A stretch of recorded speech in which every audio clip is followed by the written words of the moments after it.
جی کتونکو دا تاسو د کټیاړی پوزیشن ګورئ هر سړی لګیا دی خپل کار چې کوم دی نو کوي انکروچمنٹ خلاف چې کوم د تجاوزاتو خلاف اپریشن او هغه سر ته رسېدلی دی پرون او دا وګوره مطلب دا چې لګیا دي خلک دغه خلک و چې شل ځله ورته نوټس شوی او دوی مطلب دا چې خپل دغه نه ورانول د دوکانونه ورانول نه بلکې چې چېرته معمولي د انکروچمنٹ خلاف به چې کوم دی نو دغه وشو د مطلب دوی به وران بیا کړل واپس په دې مطلب دا چې خپل څیزونه چې کوم دی نو جوړول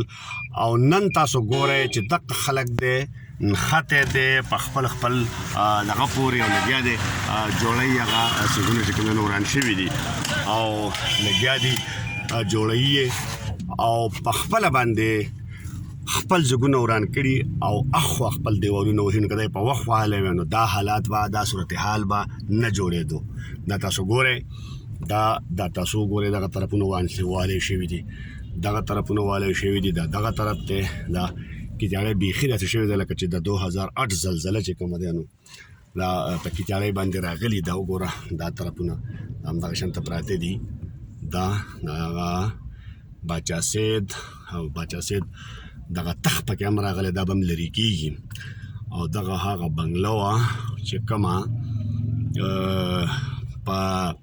دغه کې چې کوم دی په دې بره وګوره تاسو وګورئ دغه ځګونه ولې چې کوم دی ورانه کړي دي بره سر نه یې ورانه کړې ده او ورسره چې کوم دی نو د لاندې نه هم ورانه ده او دغه بنگلې ته مخامخ سایډونه دي چې ټول چې کوم دی نو وران شوي دي دا تاسو وګورئ دا هغه بنګله چې کوم بیخي د روډ په منځ کې وه نو دا وګوره داسې دغه ټول دوکانونه دا د بنګلې دا بیخي معلق کړې ده هغه چې کوم دغه دی پیلري دي هغه یې ورانې کړي دي او د بري نه هم ورانه کړې ده دغه حالات دی د هغې بنګلې دا هغه پیلري دي دغه دي او دغه چې کوم دی نو دغه بیا هغه بل طرف ته وګورئ دغه ځګونه چې کوم دی دغه هم کمپلیټ راغورځېدلي دي او خلک ښه په خپل مدد په خپله باندې چې کوم دی نو لګیا دی او کار کوي او انشاءالله چې ورځ دوه کې به چې کوم دی نو دا هر څه داسې شي چې صفا به شي او دا وګوره جي دا وګوره دغه دی دا د هغه کورونه دي چې راغورځېدلي دي ښه تازه او مطلب دا دی چې اوس ورسره دغه د بل سایډ دی او دا وګوره دا د هغه دوکانونه دي دا هم مطلب دا دی چې لګیا دي خلک پکې کار کوي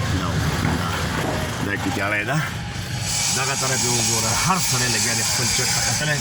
دا د اسلام خان د لپاره هم چې کوم دی لګیا دی ورانېږي او دغه شانته د کټیاړی د دې څه پورې چې کوم اپریشن و دا سر ته رسېدلی دی او د کټیاړی هغه چې کومه سخت او تکلیف و ټرانسپورټرانو ته